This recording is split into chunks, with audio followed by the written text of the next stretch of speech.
Assalomu alaykum azizlar. Aziz mahalladoshlar.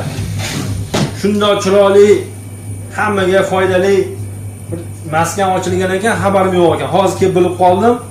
Qaranglar, yoqqan joyi, manzil o'zimizning Bo'zsuv. Azizota choyxonasining oldiga o'sha o'zimiz mahalladoshimiz ukamiz ochgan go'shtxona, go'sht do'kon. To'g'rimi? Shunaqa deyilyapti endi bu. Xo'p, menga nimasi yoqdi o'rtoqlar? Ragu assortiment har xil bor ekan, juda ham zo'r. Mana qazilarni ham olib kelib qo'yibdilar. Juda ham zo'r.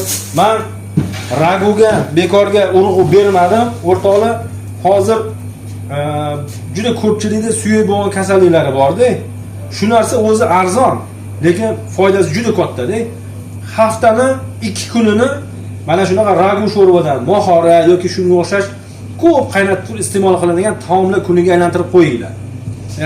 Nima qo'yinglar? Belgilab qo'yinglar. Yaxshi tarafini qaranglar bularni. Yaxshi tarafi bular